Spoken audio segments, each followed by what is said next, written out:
Ibu mertua memaksaku bercerai dalam 48 jam dan mengusirku dari villa mewah. Setelah menandatanganinya, aku langsung pergi. Di hari ketiga, ibu mertua menelepon memohon agar aku mencabut gugatan dari pengacara. Mengeluarkan 50 miliar untuk membeli villa agar keluarga suami bisa tinggal, hanya untuk menerima surat cerai, beserta kartu berisi 500 juta sebagai biaya ganti rugi masa muda. Keluarga suamiku sama sekali tidak tahu bahwa mereka baru saja mengusir Dewa Rezeki dari rumah dan menandatangani vonis kebangkrutan mereka sendiri. Terik matahari Jakarta yang mencapai 36 derajat nyatanya tidak lebih panas dari udara pengap di ruang tamu villa mewah di kawasan Pondok Indah ini. Aku duduk di sana, punggung tegak lurus, kedua tangan diletakkan dengan tenang di pangkuan, berhadapan dengan orang-orang yang selama 5 tahun ini kusebut sebagai keluarga. Di atas meja kayu walnut yang mengkilap, tergeletak selembar surat cerai yang sudah ditandatangani sepihak, bersanding dengan sebuah kartu debit berwarna hitam. Ibu Ratna, ibu mertuaku, baru saja pulang dari spa.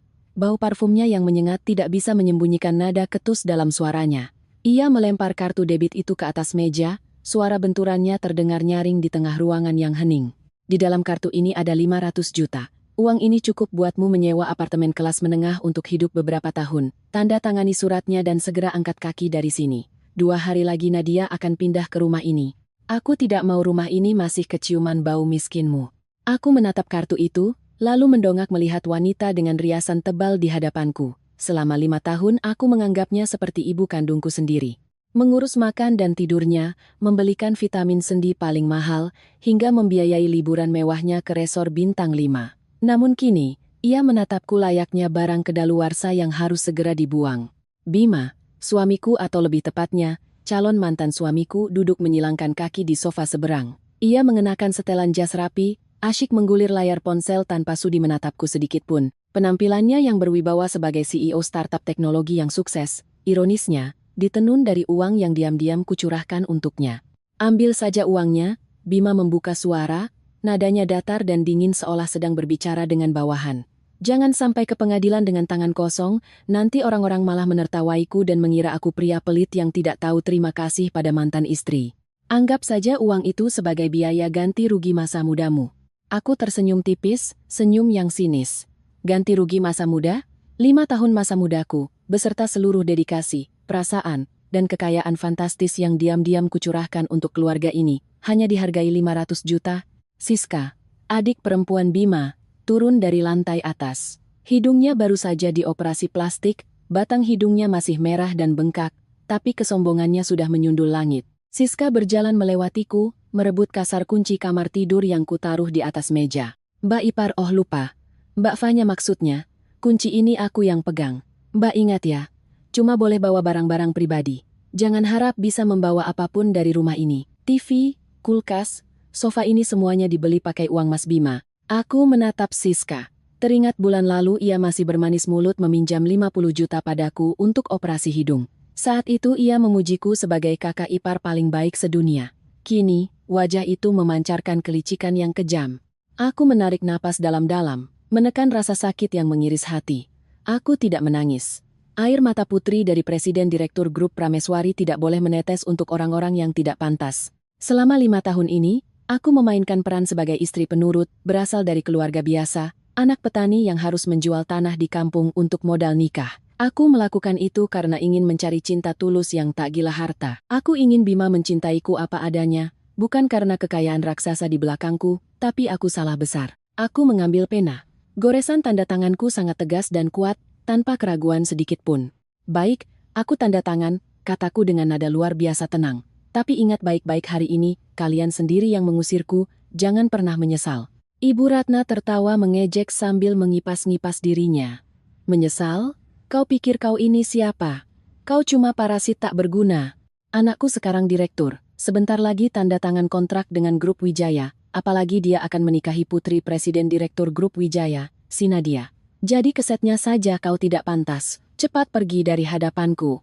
Bima masih terpaku pada layar ponselnya, sepertinya sedang asyik bertukar pesan dengan selingkuhannya.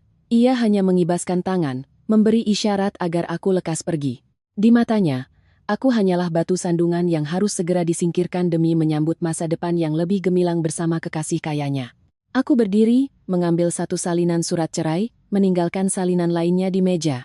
Aku tidak menyentuh kartu berisi 500 juta itu, melainkan mendorongnya perlahan ke arah Bima. Uang ini simpan saja. Sebentar lagi kau pasti akan sangat membutuhkannya. Bima mendongak, mengernyit bingung. Kau menolak uang, atau mau jual mahal? Kalau sudah keluar dari pintu rumah ini, jangan harap bisa kembali untuk mengemis padaku. Tenang saja. Aku menatap lurus ke matanya, tatapan tajam yang membuat Bima sedikit tersentak. Aku tidak pernah kembali ke lubang yang sama. Selamat tinggal. Aku berbalik dan melangkah pergi, meninggalkan tawa kemenangan Ibu Ratna dan keegoisan pria yang dulu kucintai lebih dari diriku sendiri. Terik matahari di luar sangat menyengat, tapi hatiku terasa luar biasa ringan. Sandiwara ini sudah selesai, sekaranglah saatnya kehidupan Fanya Prameswari yang sesungguhnya dimulai. Aku naik ke lantai 2, memasuki kamar tidur utama yang luas yang telah menemaniku selama 5 tahun. Kamar ini, mulai dari gorden, spray, hingga lukisan di dinding, semuanya kupilih sendiri dan kubeli dengan uangku. Tapi kini melihatnya, aku hanya merasakan keasingan yang mengerikan. Aku menarik koper dari atas lemari. Siska berdiri bersandar di kusen pintu, mengawasiku dengan mata menyelidik seolah takut aku mencuri barang keluarganya. Mbak cuma boleh bawa baju-baju bekas ya, gaun-gaun pesta yang dibelikan Mas Bima, tinggalkan semua di sini, perintah Siska dengan angkuh. Aku tertawa dalam hati. Gaun-gaun itu Bima beli pakai kartu kredit tambahan yang tagihannya kubayar setiap bulan. Tapi aku tak sudi berdebat. Aku hanya memasukkan beberapa pakaian sederhana, baju rumahan, dan beberapa buku favoritku ke dalam koper. Aku memandang sekeliling kamar untuk terakhir kalinya, kenangan berputar bak film lambat. Hari saat aku membawa Bima melihat rumah ini, aku berbohong. Bapak ibuku di kampung jual tanah warisan, meminjamkan uangnya buat DP rumah ini. Sertifikatnya atas nama mereka, tapi kita tinggal di sini anggap saja rumah sendiri. Waktu itu Bima memelukku, matanya berkaca-kaca terharu. Aku janji akan kerja keras buat bayar utang ke bapak ibumu, biar kamu nggak hidup susah. Janji, tinggal janji. Villa senilai 50 miliar rupiah ini dibeli lunas menggunakan uang dari trust fund dana perwalian, pribadiku yang diberikan orang tuaku sebagai bekal. Sertifikat hak milik, SHM, atas nama Fanya Prameswari tersimpan aman di brankas bank. Sedangkan fotokopi legalisir yang pernah Bima lihat, sengaja kutaruh di rumah agar dia merasa tenang sebagai tuan rumah. Bima tak pernah mempertanyakan mengapa istri kampungan sepertiku bisa membayar biaya hidup yang mahal dan mempertahankan gaya hidup mewah untuk keluarganya, padahal 3 tahun pertama perusahaannya selalu merugi. Ia menikmati semuanya begitu saja, menganggapku pintar berhemat. Atau parahnya, ia tak peduli dari mana uang itu berasal, asalkan ia bisa makan enak dan memakai baju branded. Aku menutup koper, suara resletingnya terdengar tegas. Saat aku menarik koper ke pintu, Siska langsung menerjang dan menggeledah isinya. Melihat hanya ada pakaian biasa, ia mencibir jijik. Kukira bawa apa, cuma baju-baju pasar. Aku tak menjawab, langsung menarik koper menuruni tangga. Melewati ruang tamu, Ibu Ratna sedang menelepon kerabatnya dengan suara lantang. Aduh, udah kuusir dia. Lega rasanya. Sebentar lagi rumah ini kedatangan mantu baru, anak bos besar. Barulah sepadan dengan Bimaku. Aku melangkah ke halaman. Sinar matahari sore memantul keemasan di kolam ikan koi di depan rumah. Ikan koi impor senilai ratusan juta itu berenang bebas. Itu juga hadiah dariku untuk ulang tahun Bima tahun lalu, karena dia bilang memelihara ikan bisa membawa hoki untuk bisnis. Aku merogoh tas tanganku, mengeluarkan kunci cadangan villa ini. Kunci yang selalu kubawa. Aku terdiam sejenak, lalu mengayunkan tangan, melempar kunci itu kuat-kuat ke tengah kolam. Bayur, ikan-ikan panik berhamburan. Kunci itu tenggelam ke dasar kolam yang dalam, membawa serta seluruh kebodohan dan cinta butaku. Aku berbalik menuju gerbang. Sebuah taksi online kelas premium berwarna hitam sudah menunggu. Sopirnya dengan sigap turun, membukakan pintu dan membantu memasukkan koperku. Ke apartemen Senayan Residensia, Bu? Tanya Pak sopir. Iya Pak, jawabku lembut. Mobil perlahan melaju. Dari kaca spion, aku melihat Ibu Ratna dan Siska berdiri di teras, menunjuk-nunjuk gerbang seolah sedang mendiskusikan warna cat baru agar sesuai feng shui menantu baru mereka. Mereka bermimpi tentang masa depan penuh kekayaan, tanpa menyadari bahwa mereka baru saja mengusir dewa rezeki dari rumah. Selamat tinggal pondok indah, selamat tinggal ilusi keluarga bahagia. Saat aku kembali lagi nanti, aku bukan lagi istri penurut bernama Fanya. Aku akan kembali sebagai Fanya Prameswari, pewaris grup Prameswari, dan aku akan merebut kembali semua yang menjadi milikku, pokok beserta bunganya. Taksi berhenti di lobi apartemen Senayan Residence. Aku turun, menatap gedung pencakar langit yang menjadi simbol kemewahan di Jakarta. Berbeda dengan sikap menunduk saat di rumah mertua, kini aku melangkah percaya diri, kepala tegak, lurus menuju meja resepsionis. Selamat sore, Ibu Fanya. Unit Anda sudah siap, sapa staf resepsionis dengan hormat sambil menyerahkan kartu akses. Ini adalah serviced apartemen mewah yang kusewa jangka panjang sebagai tempat persembunyian rahasia jika butuh ruang sendiri. Kini, tempat ini menjadi markas besar untuk serangan balikku. Begitu sampai di unit, aku melihat Randy sudah duduk menunggu di ruang tamu. Randy adalah pengacara terbaik dari firma hukum ternama, sekaligus sahabat dekatku sejak kuliah. Ia satu-satunya orang di luar keluargaku yang tahu identitas asliku. Randy berdiri menatapku dengan sorot mata kasihan sekaligus menyalahkan. Halo, Nona Besar. Akhirnya kau mau juga keluar dari sangkar itu? Sudah kubilang dari 5 tahun lalu, si Bima itu tak pantas bahkan untuk memotong kukumu. Aku tersenyum lelah, duduk di sofa. Sudahlah, jangan memarahiku lagi, cinta memang bikin buta, kan? Sekarang aku sudah sadar. Bawa berkas-berkasnya? Randy meletakkan tumpukan map tebal di atas meja dan mendorongnya ke arahku. Lengkap. Sesuai permintaanmu, aku sudah mengaudit semua aliran dana. Ia membuka map, menunjuk sebuah dokumen yang ditandai stabilo, 3 miliar rupiah yang kau transfer ke Bima 5 tahun lalu untuk menyelamatkan perusahaannya dari kebangkrutan. Keterangan transfernya kau tulis sangat jelas, penyertaan modal bisnis. Ini detail yang paling mahal, aku mengangguk. Teringat hari itu, Bima berlutut menangis karena tak bisa bayar gaji karyawan dan ditagih debt collector. Aku menjual sebagian saham pribadiku untuk memberinya 3 miliar, namun, karena insting bisnis keluargaku, aku tak memberinya uang tunai, melainkan transfer dengan keterangan yang jelas. Randy melanjutkan analisisnya dengan semangat. Dengan suntikan modal 3 miliar di saat modal awal perusahaannya hanya 5 miliar, kau secara otomatis memiliki sekitar 35% saham. Saat ini, berdasarkan valuasi pasar sebelum kontrak dengan Grup Wijaya, perusahaannya bernilai sekitar 50 miliar rupiah. Artinya, 35% sahammu sekarang bernilai setidaknya 15 miliar rupiah. Selamat, Nona Besar, perhitunganmu tajam, entah itu kebetulan atau disengaja. Aku membalik halaman dokumen itu, senyum di bibirku semakin dingin. Aku mau tarik modal, aku mau ambil kembali pokok dan keuntungannya. Dan aku mau kau membekukan aset perusahaan itu secepatnya. Randy mengangguk. Aku sudah menyiapkan gugatan ke pengadilan untuk meminta sita jaminan, konservatoir Beslak. Senin pagi aku daftarkan. Begitu pengadilan mengabulkan, rekening perusahaannya akan langsung diblokir. Jangankan bayar vendor, tarik uang sepeser pun dia tidak akan bisa. Bagaimana dengan vilanya? Tanyaku. Sertifikat hak milik murni atas namamu. Itu harta bawaan sebelum nikah. Meski selama pernikahan kau berbohong soal utang, secara hukum itu 100% milikmu. Bima dan keluarganya menempati asetmu secara ilegal. Kau berhak mengusir mereka kapan saja, jelas Randy. Aku menggeleng. Belum saatnya. Biarkan mereka tinggal di sana beberapa hari lagi. Biarkan mereka menikmati kemewahan untuk terakhir kali sebelum jatuh ke dasar jurang. Yang ku mau sekarang, hancurkan ekonomi Bima dulu. Kontrak dengan Grup Wijaya adalah nyawa perusahaannya. Aku akan memotong nyawa itu. Randy menatapku penuh kekaguman. Benar-benar anak dari rubah tua properti Grup Prameswari. Kalau sudah bergerak, tak menyisakan jalan keluar. Baik, aku akan jalankan sesuai rencana. Hari Senin besok akan jadi hari yang tak terlupakan buat Bima Aryaguna. Aku menuangkan 2 gelas red wine, menyodorkan satu pada Randy. Bersulang untuk kebebasanku, dan untuk kehancuran para pengkhianat. Denting gelas beradu. Di luar jendela, lampu kota Jakarta mulai menyala terang. Dari ketinggian ini, segalanya di bawah sana tampak sangat kecil. Aku merasa seperti sedang berdiri di puncak, mengawasi papan catur yang akan segera kubalikkan. Setelah Randy pulang, aku duduk sendirian ditemani laptop dan setumpuk tebal rekening koran BCA.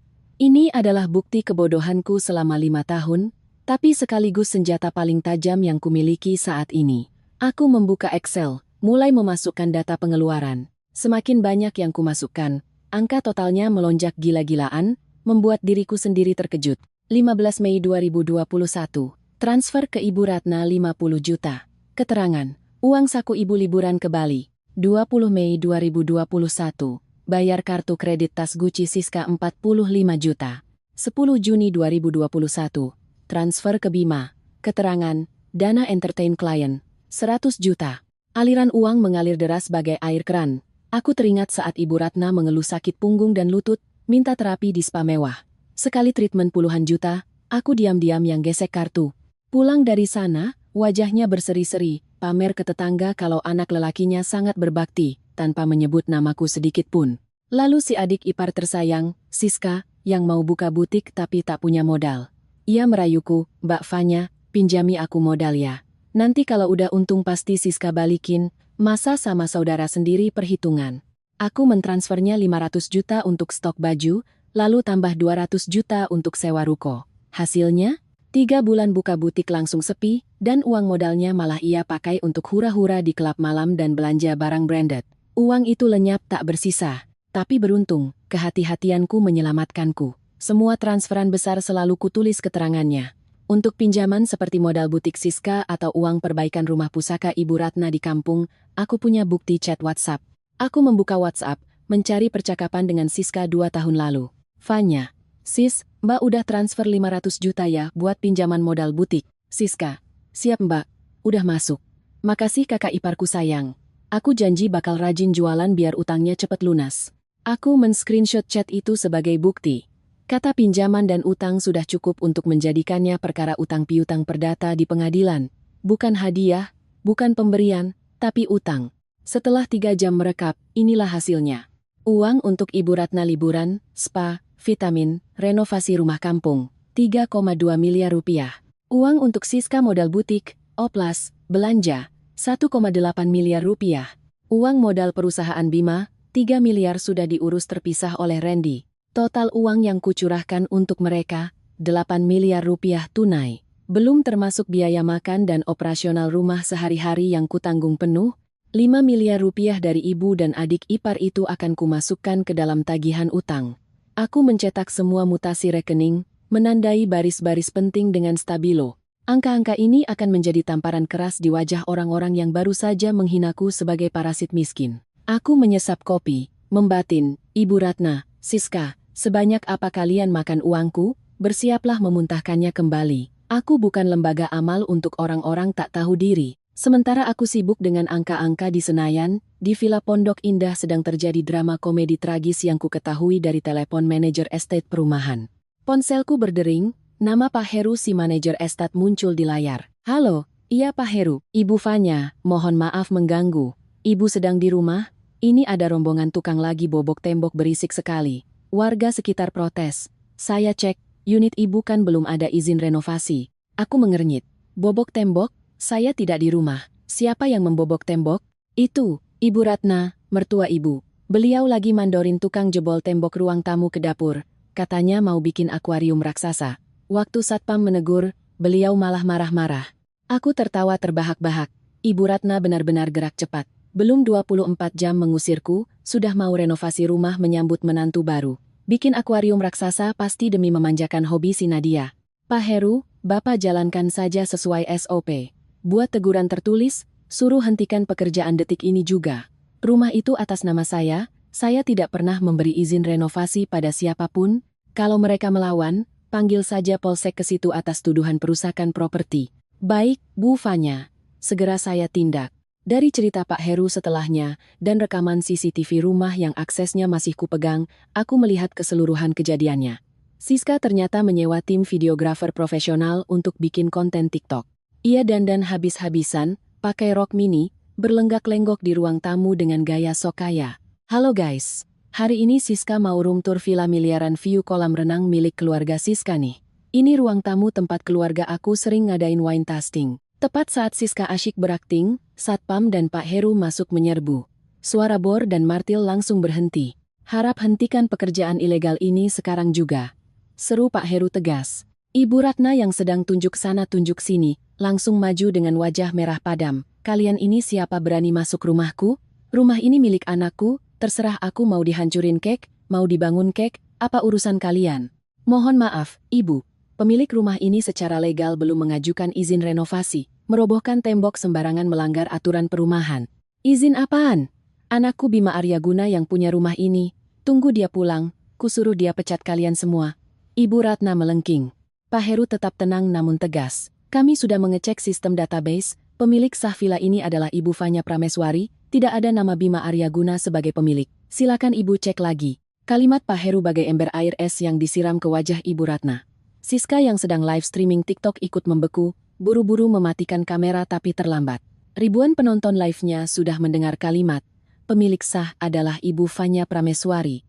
Apa, Fanya? Ibu Ratna terbata-bata, wajahnya berubah pucat. Dia bohong, dia bilang rumah ini nama bapak ibunya di kampung. Uangnya anakku yang bayar cicilan.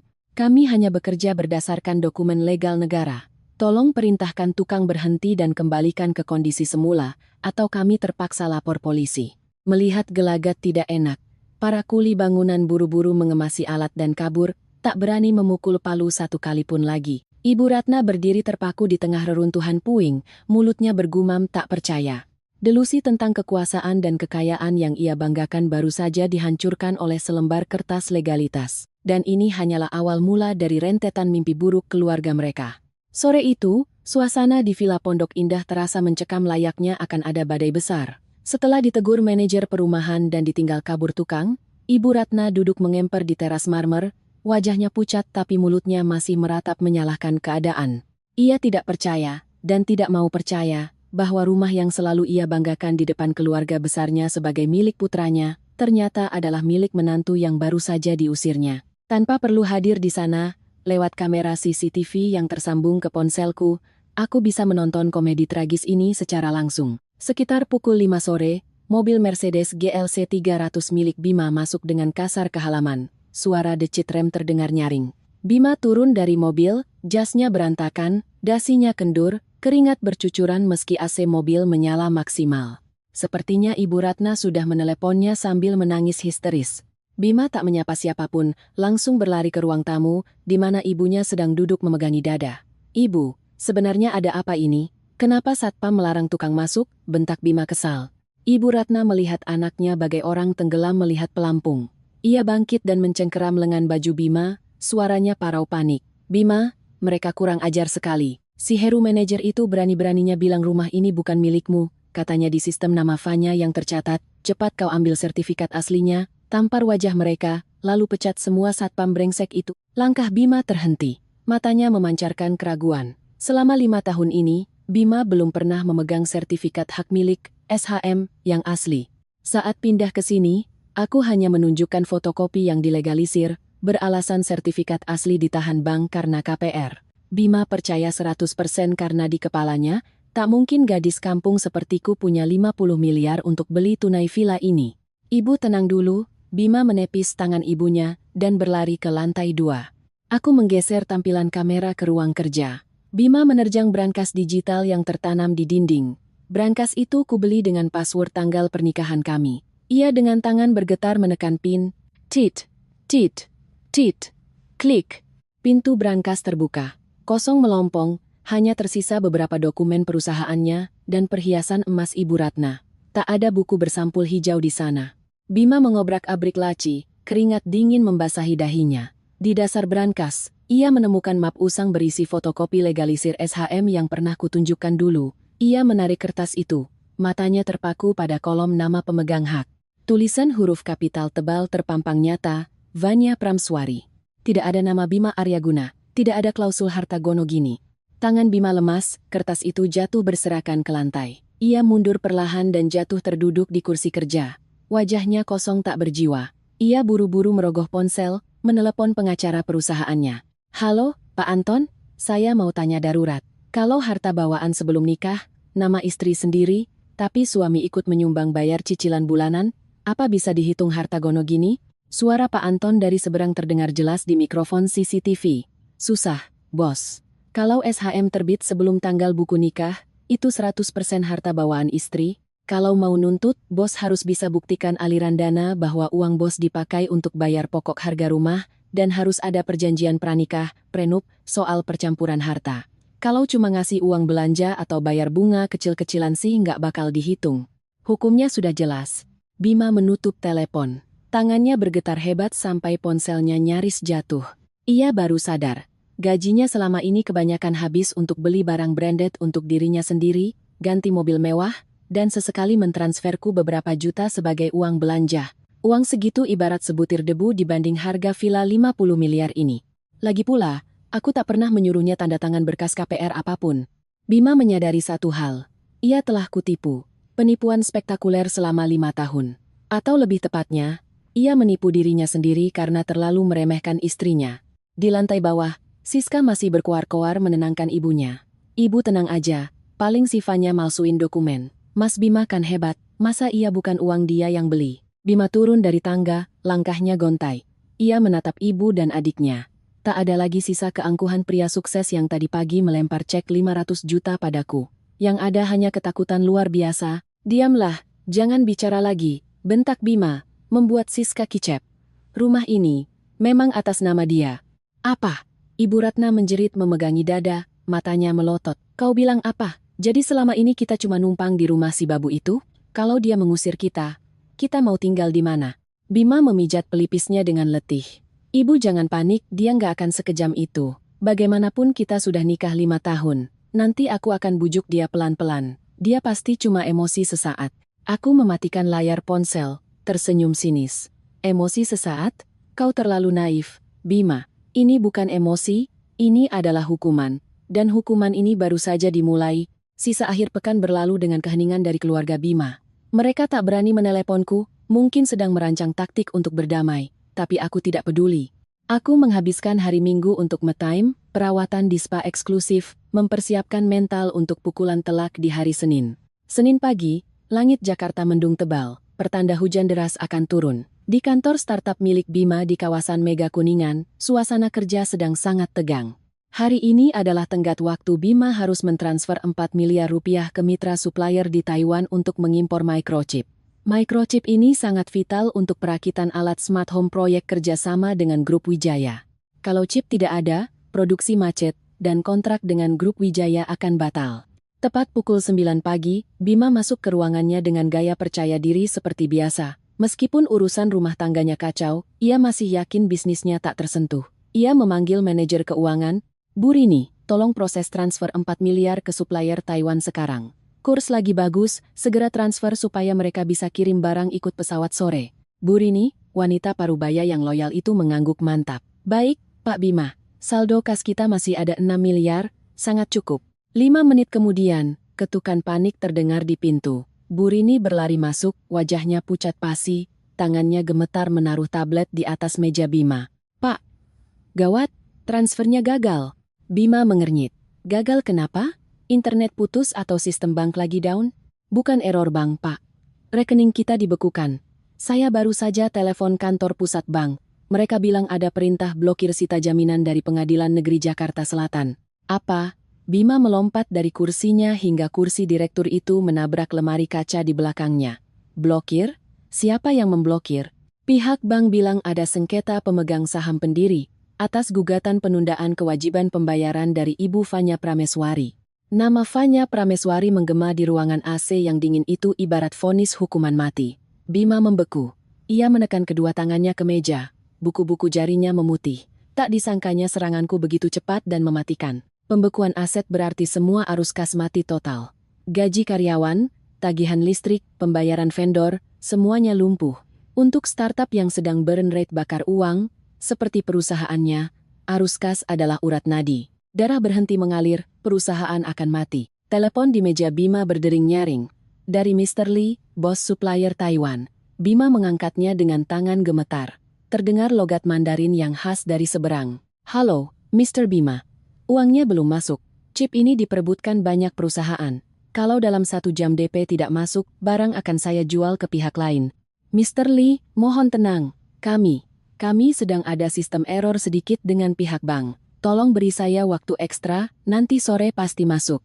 Bima berusaha terdengar normal, tapi keringat menetes dari pelipisnya. Tidak ada nanti sore. Bisnis adalah bisnis. Waktu Anda 1 jam. Tut. Telepon ditutup. Bima terpuruk di kursinya. 4 miliar. Angka yang tak terlalu besar bagi perusahaan raksasa, tapi saat ini angka itu menjadi tembok raksasa pembatas antara hidup dan matinya. Ia buru-buru mengambil HP pribadinya, berniat meneleponku. Tapi egonya sebagai pria yang baru saja melempar cek 500 juta ke wajah istrinya menahannya. Ia memutar nomor Ibu Ratna. Ibu punya uang tunai berapa? Kumpulkan semuanya, transfer ke aku butuh 4 miliar detik ini juga. Di seberang sana, Ibu Ratna gelagapan. Uang dari mana, nak? Uang ibu sudah didepositokan semua. Kalau ditarik sekarang penaltinya besar. Lagi pula mana ada 4 miliar? Uang yang kau kasih buat perbaiki rumah di kampung sudah ibu buat DP material semua. Bima menutup telepon dengan putus asa. Ia baru sadar, semua orang di sekitarnya ibu dan adiknya hanya bisa menghamburkan uang, tak ada yang bisa diandalkan. Satu-satunya orang yang selalu punya dana darurat, yang selalu menyelesaikan masalah finansialnya selama 5 tahun ini, adalah istri yang baru saja ia ceraikan. Hujan badai mengguyur deras di luar jendela, mengaburkan pemandangan Jakarta. Hari Senin paling kelam bagi Bima Aryaguna telah resmi dimulai. Sementara Bima pusing 7 keliling di kantornya, di garis belakang pertahanan, Ibu Ratna dan Siska juga menerima hadiah istimewa dariku. Pukul 10 pagi, motor dari pengadilan, kurir pengacara berhenti tepat di depan gerbang Villa Pondok Indah. Petugas berseragam rapi menekan bel panjang. Ibu Ratna yang sedang murung di sofa bergegas keluar. Melihat orang asing, ia langsung ketus. Siapa ini? Sales? Nggak beli apa-apa ya? Petugas itu tersenyum profesional dan mengeluarkan 2 amplop tebal bersampul coklat dengan cap merah dari firma hukum Randy. Rekan, selamat pagi, Ibu. Saya Jurusita. Saya datang untuk menyampaikan surat somasi penagihan utang untuk Ibu Ratna dan Saudari Siska. Mohon tanda tangan tanda terimanya. Mendengar kata utang, Ibu Ratna terkejut. Dengan tangan gemetar ia tanda tangan, lalu langsung merobek amplop itu di tempat. Di dalamnya ada draft somasi yang sangat terperinci. Kepada Ibu Ratna. Bertindak atas nama klien kami, Ibu Fanya Prameswari, kami menuntut pembayaran utang sebesar Rp3.200.000. 3.200.000.000 rupiah. Dana tersebut adalah pinjaman yang diberikan oleh klien kami pada periode 2021-2025 untuk keperluan pribadi liburan, medis, renovasi rumah kampung. Bukti mutasi rekening dan konfirmasi pinjaman via WhatsApp terlampir. Jatuh tempo pembayaran 30 hari sejak surat ini diterima. Jika tidak diindahkan, kami akan mengajukan gugatan perdata ke pengadilan. Ibu Ratna membaca surat itu sampai pandangannya berkunang-kunang, kakinya lemas. Ia berteriak memanggil Siska. Siska, turun ke sini baca ini, istri si Bima nagih utang ke ibu. Ya Tuhan, dasar lintah darat. Siska yang kebetulan sedang berada di butiknya di Kemang, ternyata juga menerima surat serupa berisi tagihan 1,8 miliar. Ia buru-buru pulang naik taksi. Sambil memegang suratnya, wajah Siska seputih kapas. Ibu, aku juga ditagih 1,8 miliar.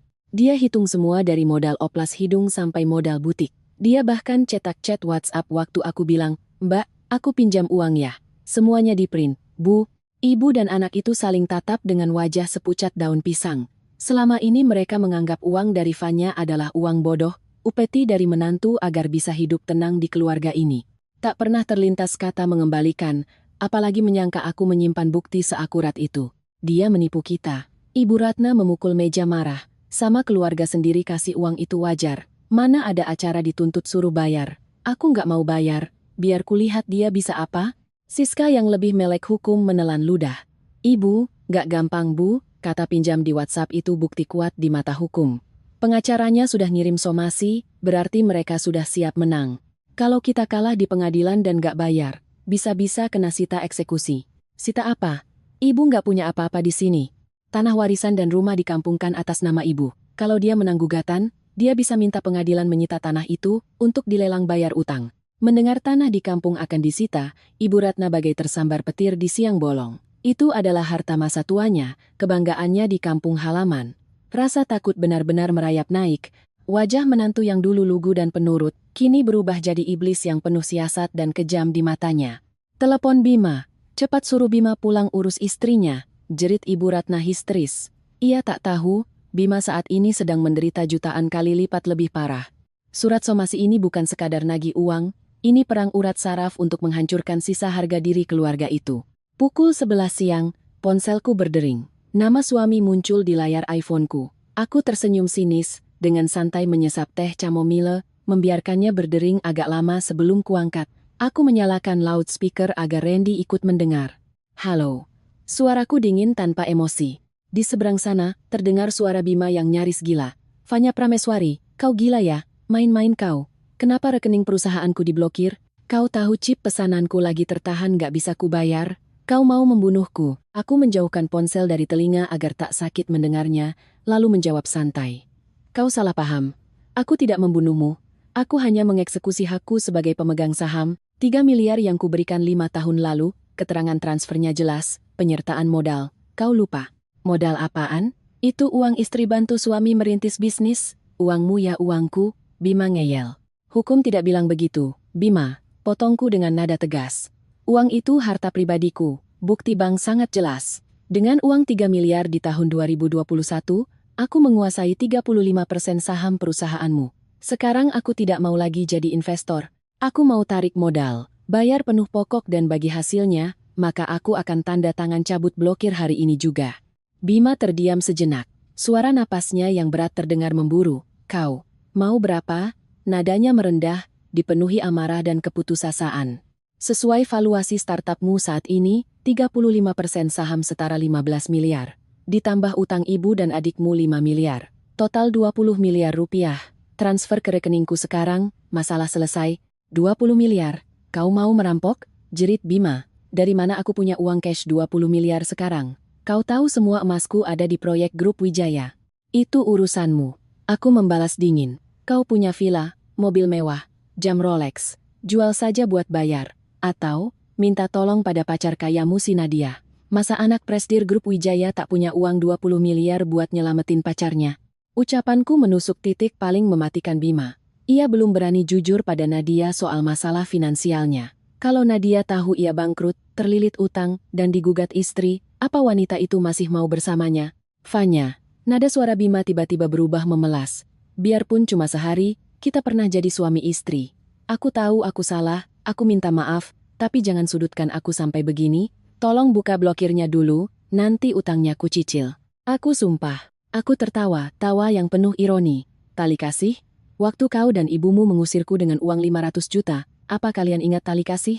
Waktu kau selingkuh sama Nadia, kau ingat siapa yang jual saham buat nyelamatin perusahaanmu? Berhenti akting, Bima. Fanya yang bodoh sudah mati. Ada uang ada barang, kalau tidak ada, biar pengadilan yang bicara. Klik. Aku menutup telepon secara sepihak. Aku menoleh pada Randy. Pria itu mengacungkan 2 jempolnya. Luar biasa. Menghantam urat ekonomi adalah cara paling cepat menelanjangi watak asli manusia. Kerja bagus. Aku menatap keluar jendela. Hujan di luar sudah mereda, tapi badai di hidup Bima Aryaguna baru saja mencapai puncaknya. Pukul 2 siang di hari yang sama, di ruang kerja Presiden Direktur Grup Wijaya di gedung tertinggi SCBD. Udara di dalam ruangan sangat dingin dan berwibawa. Bapak Wijaya, sang konglomerat berambut ubanan, sedang membaca berkas yang dikirimkan Kilat secara anonim kepadanya. Berkas dari pengirim rahasia, tapi isinya sangat gamblang. Itu adalah laporan investigasi finansial tentang PT Tech Vision milik Bima, lengkap dengan status pembekuan rekening dari Pengadilan Negeri Jakarta Selatan, tagihan utang keluarga Bima pada Fanya Prameswari.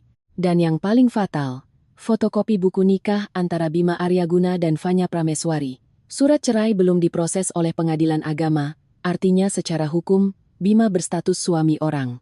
Bapak Wijaya membanting map itu ke meja, wajahnya merah padam karena murka. Ia memencet interkom. Panggil direktur proyek ke sini sekarang, dan panggil anak saya, Nadia, suruh ke ruangan saya. 15 menit kemudian, Nadia masuk dengan gaya manja. Pah, ada apa sih manggil mendadak? Aku mau pergi golf nih. Bapak Wijaya melempar berkas itu ke arah Nadia. Buka mata kamu lebar-lebar, lihat pacar idamanmu itu. Dia sudah beristri. Dan istrinya adalah Fanya Prameswari, putri tunggal Dharma Prameswari dari Prameswari Group. Kamu tahu kamu lagi cari mati masuk ke sarang harimau? Nadia memungut berkas itu. Matanya melotot. Apa? Mas Bima bilang istrinya cuma cewek udik parasit. Kok bisa Prameswari Group? Dia menipumu. Dia menipu kita semua. Bentak Bapak Wijaya. Perusahaannya lagi diblokir pengadilan, utangnya menumpuk. Terus dia berani-beraninya datang minta proyek triliunan ke saya. Kalau sampai saya kasih proyeknya terus asetnya disita, rugi berapa triliun perusahaan kita? Lagi pula, merusak rumah tangga menantu keluarga Prameswari, mau ditaruh di mana muka saya di pergaulan? Tepat saat itu, sekretaris melapor melalui interkom bahwa Bima sedang di lobi, memohon bertemu untuk menjelaskan keterlambatan DP ke Taiwan. Suruh dia masuk, titah Bapak Wijaya. Bima melangkah masuk dengan wajah kuyu, mencoba tersenyum sopan. Selamat siang Pak, siang Nadia. Saya mohon maaf, atas kendala transfer pagi ini. Tutup mulutmu. Potong Bapak Wijaya setajam pedang. Saya tidak mau dengar alasan apapun. Kontrak kerjasama antara Grup Wijaya dan Techvision resmi dibatalkan detik ini juga. Alasannya, mitra tidak jujur mengenai kapasitas finansial dan status hukum perdata. Bima bagai tersambar petir. Pak, mohon beri saya kesempatan. Kesempatan apa?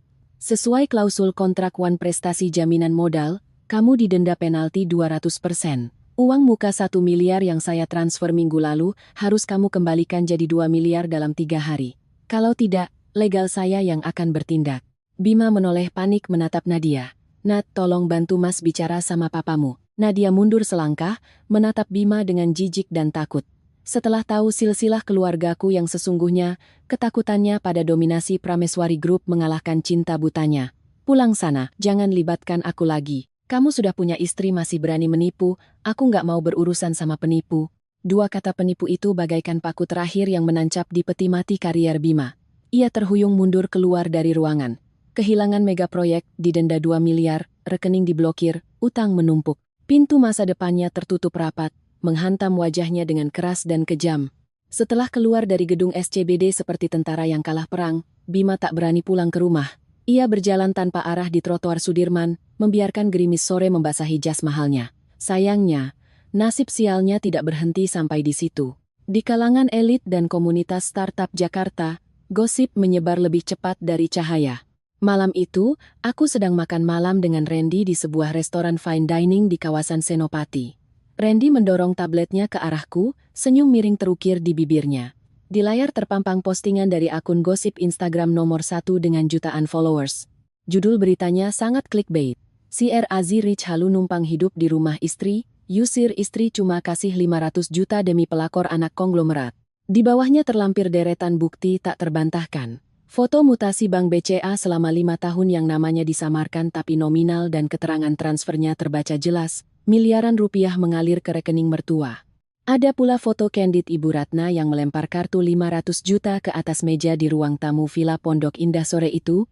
Yang paling fatal, foto SHM asli atas nama Fanya Prameswari dan foto buku nikah kami. Netizen 62 langsung meledak. Hanya dalam 1 jam, postingan itu di-share puluhan ribu kali. Hujatan dan cacian menghujani Bima sekeluarga bagai hujan meteor. Gila ya, numpang makan di rumah istri tapi lagaknya ngalahin raja. Laki model gini harus dibuang ke laut. Tulis seorang netizen dengan belasan ribu likes. Emak sama adiknya juga muka tembok banget. Pakai duit kakak ipar buat oplas hidung sama spa, malah ngatain miskin. Gak tahu malu. Kekuatan cancel culture netizen sungguh menakutkan. Mereka dengan cepat melacak akun Instagram Siska dan butiknya di Kemang. Dalam hitungan menit, butik Siska dihujani review bintang 1 di Google. Pembeli online beramai-ramai membatalkan pesanan. Yang sudah terima barang minta refund. Nadia si pelakor juga tak luput dari amukan. Meski berasal dari keluarga kuat, gelar pelakor yang merebut suami dari Putri Prameswari Group membuatnya jadi bulan-bulanan. Nadia terpaksa mengunci semua akun media sosialnya. Aku membaca komentar demi komentar dengan perasaan damai. Ini bukan sekadar balas dendam buta, ini keadilan. Mereka menggunakan harga diriku untuk diinjak-injak, maka sekarang mereka harus membayar dengan harga diri palsu yang mereka bangun pakai uangku. Randy menyesap wine-nya dan berkata puas, coba lihat, angkanya terus naik. Bima sudah mati perdata di dunia bisnis. Nggak akan ada venture capital atau investor yang sudi menyuntik dana ke perusahaan yang CEO-nya cacat moral dan lagi digugat pidana finansial begini. Aku memandang jalanan Senopati yang basah, membatin. Bima Aryaguna, ini baru makanan pembuka dari kejatuhanmu. Saat topeng orang sukses itu dilepas, kau tak hanya harus menghadapi kemiskinan, tapi juga rasa jijik dari seluruh penjuru kota. Keesokan paginya, kehancuran dari dunia maya mulai memanifestasi ke dunia nyata dengan brutal. Di butik Siska di kawasan Kemang, pemilik ruko sudah datang sejak pagi buta membawa 2 petugas keamanan. Siska baru datang dengan mata bengkak habis menangis semalaman dan langsung disodori surat pemutusan kontrak sewa sepihak. Mbak Siska, saya nggak mau banyak omong. Mbak melanggar klausul menjaga nama baik properti ini, bisnis Mbak yang viral itu memancing keramaian yang nggak diinginkan, merugikan tenan di sebelah. Saya minta ruko ini dikosongkan. Mbak punya 24 jam. Siska panik, suaranya serak. Pak, saya kan sudah bayar sewa setahun di depan. Bapak nggak bisa main usir begini dong, baju-baju ini baru saya impor miliaran, mau ditaruh di mana? Pemilik ruko berpaling dingin. Uang sewa sisanya akan saya potong untuk penalti kerusakan nama baik dan tunggakan listrik. Sisanya saya transfer. Salahkan diri Mbak sendiri yang kelakuannya parah, jangan salahkan saya. Saat Siska menangis guling-guling di atas tumpukan stok baju yang tak laku, di RS Pondok Indah, Ibu Ratna juga tertimpa sial. Darah tingginya kumat semalaman, membuatnya dilarikan ke IGD. Pihak rumah sakit meminta deposit 50 juta rupiah untuk tes MRI dan pemesanan kamar VIP. Bima berlari panik ke kasir, menggesek kartu kredit tambahan yang dulu kuberikan. Maaf Pak, kartunya sudah diblokir oleh pemegang kartu utama, ujar kasir sopan. Bima pucat, lalu mengeluarkan kartu korporat perusahaannya. Kartu ini juga tertolak Pak, statusnya terblokir pengadilan. Bima berdiri mematung. Sang direktur yang terbiasa menggesek kartu miliaran tanpa melihat harga ini, kini tak punya uang 50 juta pun di tangannya untuk mengobati ibunya. Di sekitarnya, beberapa keluarga pasien mulai berbisik-bisik, mengenali wajahnya yang sedang viral di Lambe Turah. Rasa malu yang luar biasa membuat Bima gemetar. Ia menelepon teman-temannya orang-orang yang dulu menjilatnya minta proyek. Jawabannya, telepon tak diangkat, atau menolak halus dengan dalih uang lagi diputar. Ujung-ujungnya Bima harus rela meminjam uang dari pinjol dan rentenir dengan bunga mencekik demi deposit rumah sakit. Saat masuk ke kamar rawat, melihat Ibu Ratna yang tampak keriput dan tirus terbaring lemah, Bima untuk pertama kalinya merasakan embusan napas malaikat kebangkrutan di tengkuknya. Kekayaannya ternyata cuma istana pasir, dan ombak bernama Fanya Prameswari telah menyapu bersih semuanya. Berita viral itu belum juga reda, justru makin meledak ketika netizen menggali identitas istri yang diusir. Saat profil Fanya Prameswari dan grup Prameswari terkonfirmasi, jagat maya Jakarta heboh. Ternyata gadis yang dianggap babu miskin itu adalah pewaris tunggal kerajaan properti raksasa yang membangun puluhan mal dan resor dari Jakarta hingga Bali. Kekayaannya bukan miliaran, tapi triliunan rupiah. Di kamar rawat, Siska menerobos masuk membawa ponsel yang gemetar di tangannya. Ibu, kita mampus Bu. Ibu Ratna membuka matanya lemah. Ada apa lagi kau teriak-teriak? Kepalaku mau pecah ini. Siska mendekatkan layar ke wajah ibunya. Fanya Bu, dia bukan anak petani. Bapaknya Pak Dharma Prameswari, konglomerat Prameswari Group. Villa 50 miliar itu cuma seujung kuku dari mas kawin yang disiapkan orang tuanya. Ibu Ratna langsung terbangun, saking terkejutnya dia sampai lupa pada sakit kepalanya. Ia merebut HP, membaca artikel itu berkali-kali. Foto ayahku, Dharma Prameswari, berdampingan denganku di acara cariti kalangan atas bertahun-tahun lalu muncul di berita. Di foto itu, aku memakai gaun mewah, aura ningratku terpancar nyata, sangat berbeda dengan penampilanku yang sederhana saat jadi menantunya. Ponsel terlepas dari tangan Ibu Ratna jatuh ke selimut, tangannya tak sengaja menyenggol gelas air putih hingga tumpah membasahi lantai.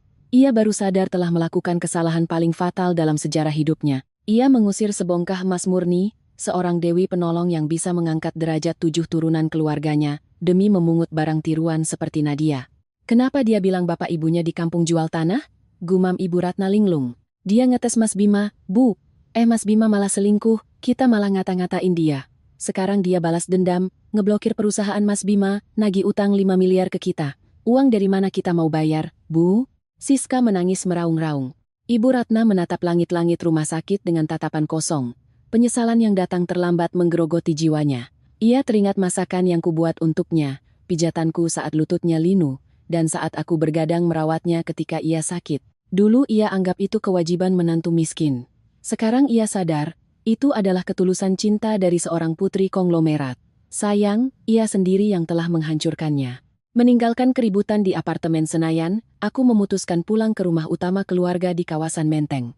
Disinilah kedua orang tuaku selalu membukakan pintu untukku. Bapakku sedang duduk di ruang perpustakaan. Sinar matahari sore menembus jendela besar, menerangi sosok pria yang telah membangun imperium Prameswari Group.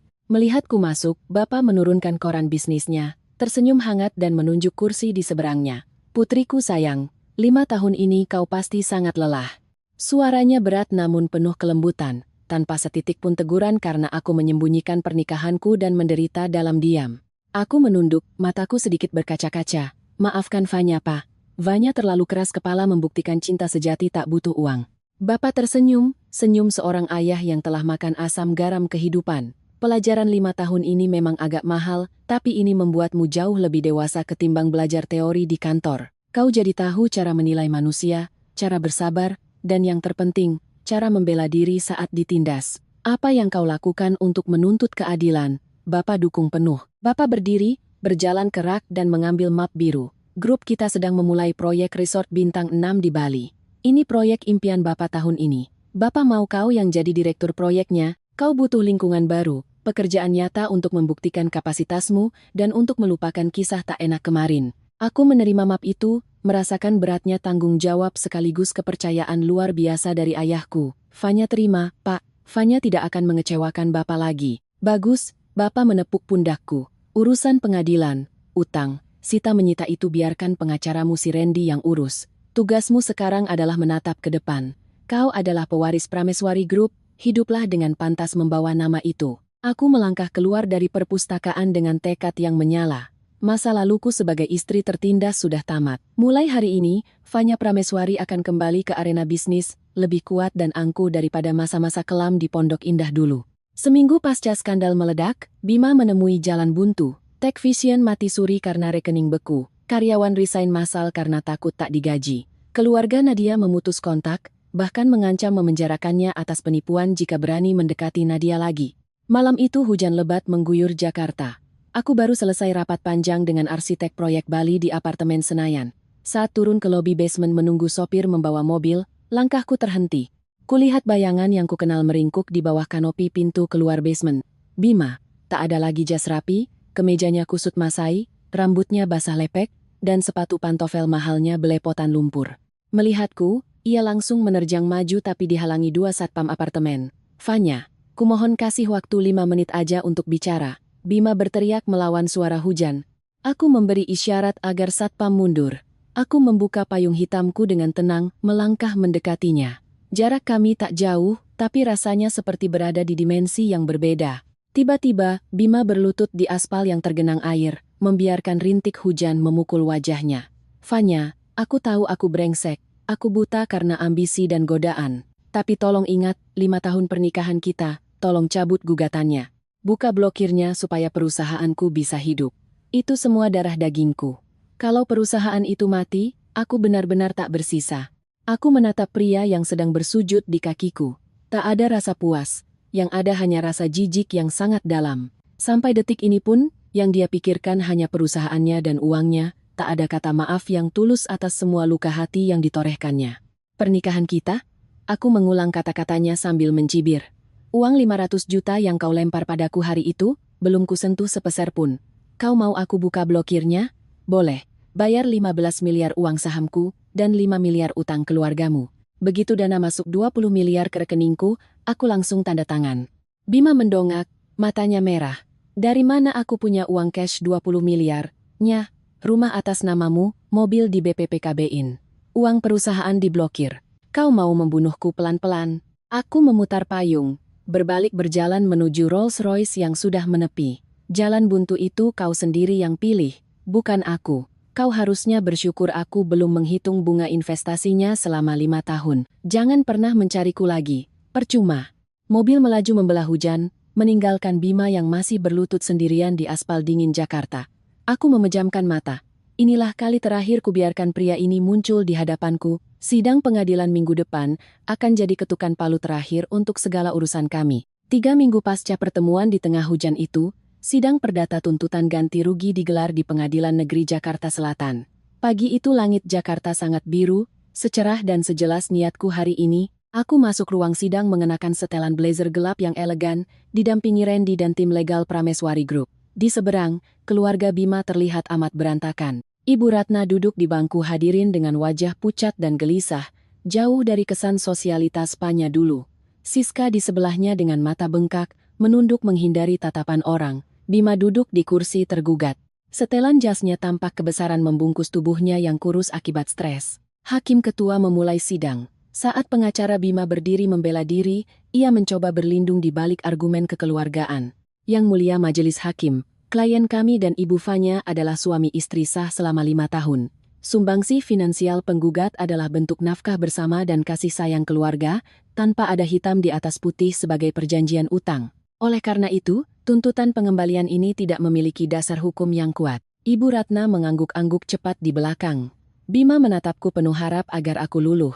Aku hanya tersenyum tipis, memberi kode pada Randy.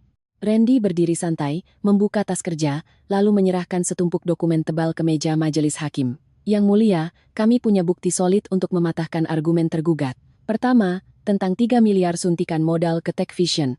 Ini bukti mutasi bank tahun 2021 dengan keterangan eksplisit, penyertaan modal bisnis. Ini membuktikan adanya relasi investasi, bukan hibah, nilai ekuitasnya kini mencapai 15 miliar. Randy lalu mengeluarkan sebuah flash disk. Kedua, soal aliran dana 5 miliar ke rekening Ibu Ratna dan saudari Siska. Kami melampirkan rekaman telepon dan tangkapan layar WhatsApp yang telah disahkan keasliannya. Dalam percakapan ini, saudari Ratna jelas menyatakan, "Ibu pinjam dulu ya nak buat perbaiki rumah di kampung, nanti kalau Bima ada rezeki pasti diganti." Saudari Siska juga mengirim pesan, "Mbak Fanya, Siska pinjam 500 juta buat butik, 2 tahun pasti lunas." Ini adalah bukti sah perikatan utang piutang perdata. Rekaman audio itu diputar. Suara manis Ibu Ratna meminjam uang dan rengekan Siska 2 tahun lalu menggema di pengadilan. Ruang sidang langsung riuh.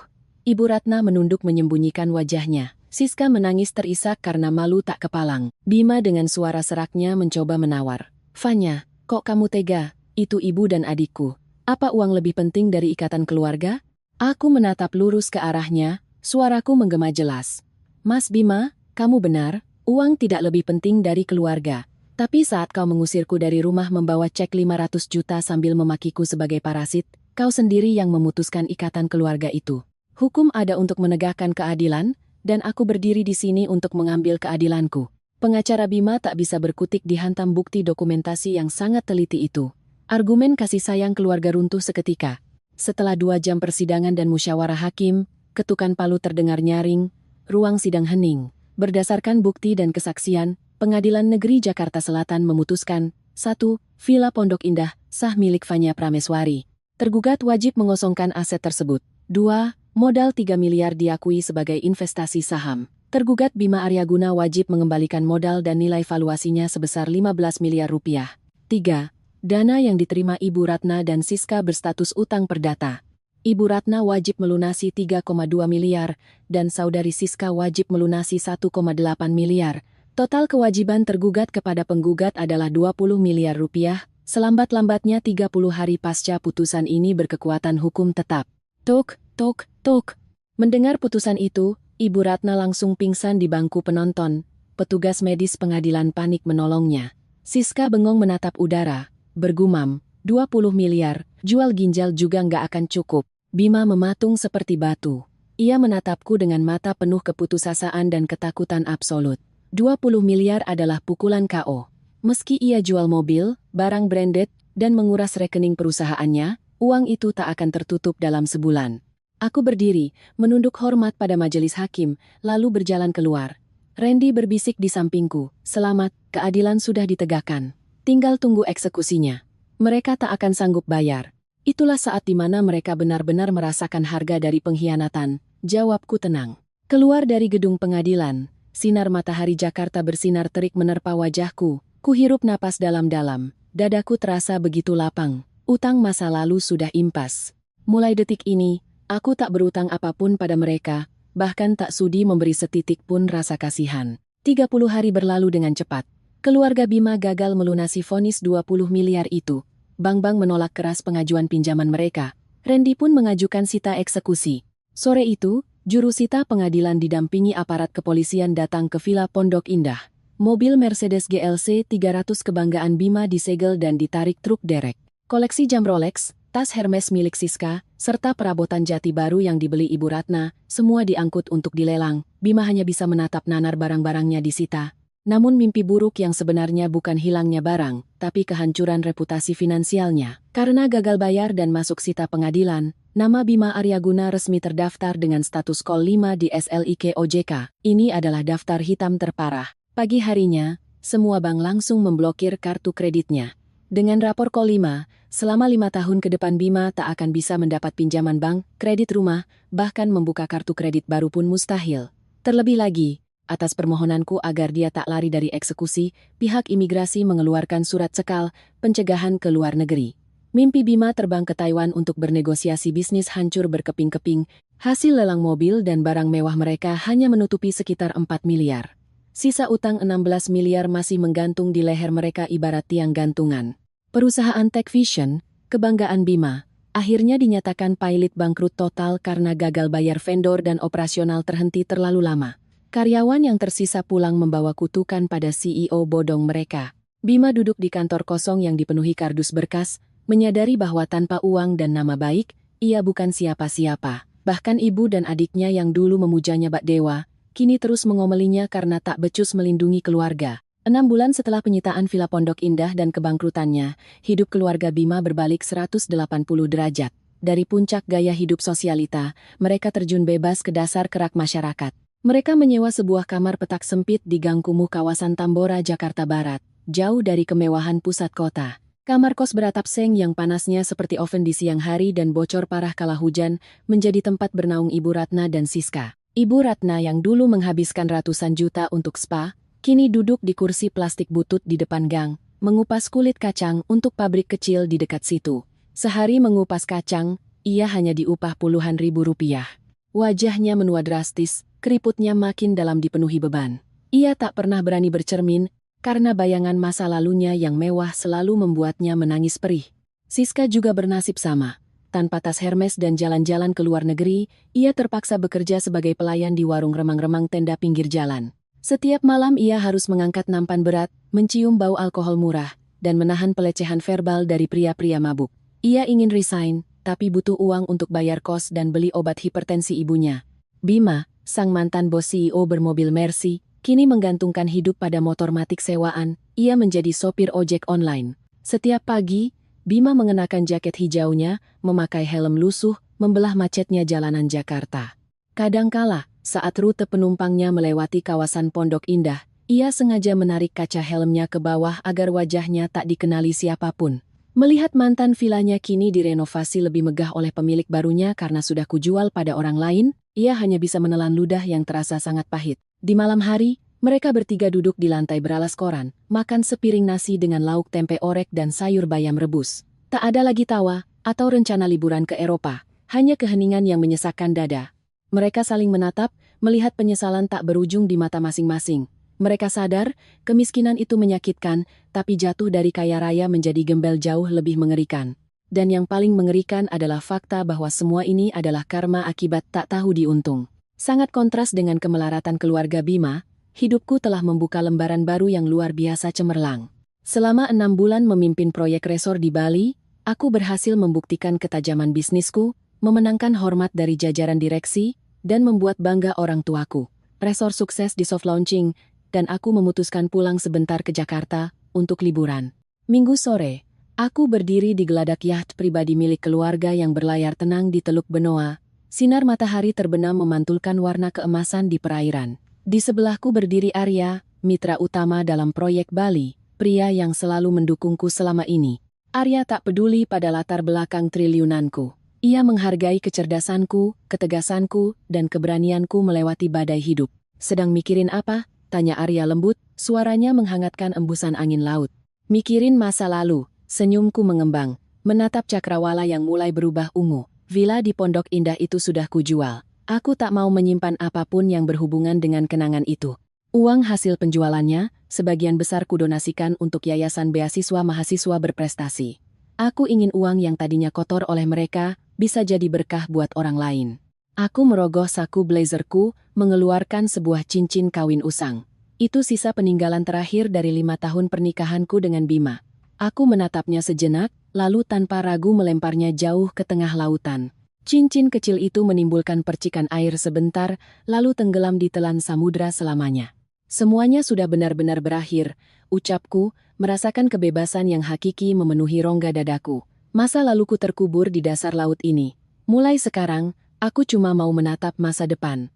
Arya meraih tanganku, genggamannya kuat dan menenangkan. Masa depanmu akan sangat bercahaya, Vanya. Dan aku berharap, aku bisa terus menemanimu berjalan di sana. Cahaya sunset membakar langit menjadi emas. Aku menyandarkan kepalaku di bahu Arya, tersenyum bahagia. Aku harus melewati badai hebat agar bisa menghargai ketenangan. Aku harus ditusuk dari belakang untuk bisa bersyukur atas ketulusan yang sesungguhnya. Hidup ini adil. Selama kita tak pernah mengkhianati nurani dan terus berusaha bangkit, esok hari matahari akan selalu bersinar cerah. Kisah Fanya Prameswari berakhir di sini. Bukan dengan pertumpahan darah atau balas dendam buta, melainkan dengan kelahiran kembali yang tangguh dari abu kepercayaan yang pernah dikhianati. Dan itulah akhir bahagia paling membanggakan bagi seorang wanita tangguh.